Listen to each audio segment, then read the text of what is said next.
uninitiated, the XE is a premium mid-size saloon, which basically means it's Jaguar's answer to the Audi A4, the BMW 3 Series and the Mercedes C-Class, and that's not exactly easy competition. But in recent years, Jaguar has gone from pipe and slippers to trendy, and the British-built, British-designed XE is hoping to continue that momentum. Has Jaguar done enough though? Funny you should ask.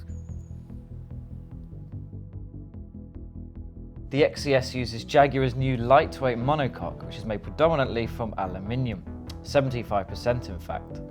As a result, it's light and very strong, and that means nice and rigid for cornering duties, more fuel efficient, and it's safer in the event of a crash.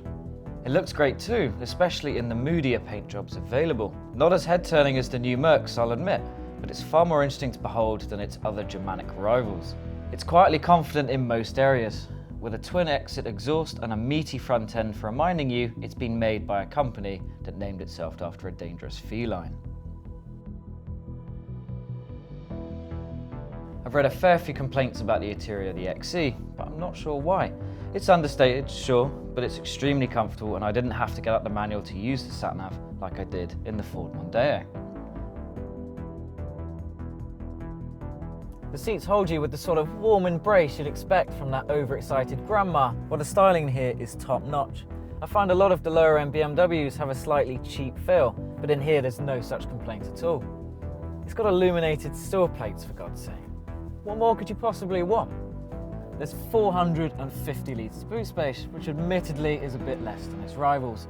There is, however, a lot of headroom, a lot of legroom, enough anyway for six-footers like me.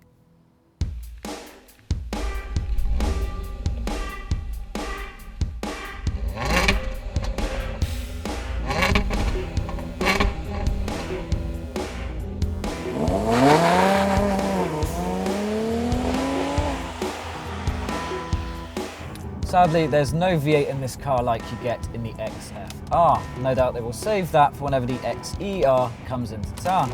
But until then, this thing has a 3-litre V6 supercharged petrol, which is borrowed from the entry-level Jaguar F-Type. Now, to call this engine potent would be a massive understatement. This thing pulls like absolutely nothing else, and it will do 0 to 60 in a mere 5.1 seconds, which to be fair you'd expect from a car with a whopping 340 PS under the bonnet.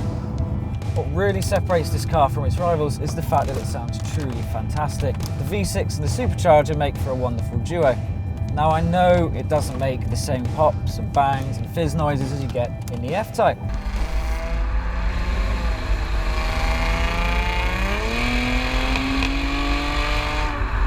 But it is a damn sight better than a speaker-enhanced German rival like a BMW.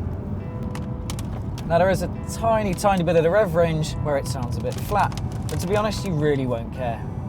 And there's no real need to use any of the driving modes, but slipping it into S keeps the revs longer for higher and therefore is better for spirited drive.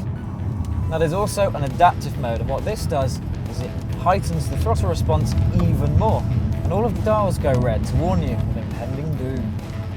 Now some of you will turn your nose up at the performance figures, especially when you compare it with the BMW M3 or the M4. But let's remember a couple of things. One, the M3 and M4 are lethally fast, arguably too fast for British roads. And two, they're £11,000 more expensive. You'd use that for your golf club membership. Doing it in the XE S and you're going to get home and feel like you've just been asked out by your favourite celebrity crush. If you do that in the M3 or the M4, well, it's more than likely going to be going home in a body bag. And where the XE really excels is the handling. If you can imagine a slider for 1 second, on the one end it's spine-shatteringly hard, and on the other it's comfy and soft like a waterbed. Well, don't completely forget all of that, because this car, well, it plays by its own rules. Quite simply, there is nothing in its class that is as good in the corners, but equally as happy going over the UK's worst potholes. It really is a beautiful mix of potency and poodling. Compared with the XFS, the XE S is more nimble and eager to get you home as fast as possible. It's an extremely involving drive, especially when the rear end decides it's had enough and you have to try and snap back control. Honestly, the German competition has nothing on this for satisfaction. An 8-speed ZF automatic does a great job of keeping things quiet when you want it to, and not so much when you don't. Sadly, there is no option of a 6-speed manual like in the F-Type, but you can use the paddle shifters if you want to take control. Stop and start helps the XES stay relatively frugal, although you would be a bit of an idiot if you picked this over the Ingenium diesel. Jaguar claims 34.9 miles per gallon, and we certainly saw healthy figures when we took it steady. As for CO2 emissions, well, you get 194 grams per kilometre, which means it's only £265 a year to tax. That's really not bad for an engine this size. So would I buy this car? Well, let me tell you first what I wouldn't buy. I wouldn't buy the BMW because it has a bigger boot. I wouldn't buy the Audi because it's cheaper. In fact, I wouldn't buy the Mercedes just because it's more lavish inside. I'd buy the XE S every day of the week, because when you're shopping for a sports saloon, you want it to be sporty. You want it to make you feel alive. You want to go to bed thinking about it the next time you're going to get to drive it. As great as its German rivals are, they just don't have that same excitement. This car just has bags of character. And that's what the XE S does. It proves the petrol engine is still king and that a luxury saloon can be exhilarating in an age of EU compliance and ever sophisticated electronic systems that put safety before the drama.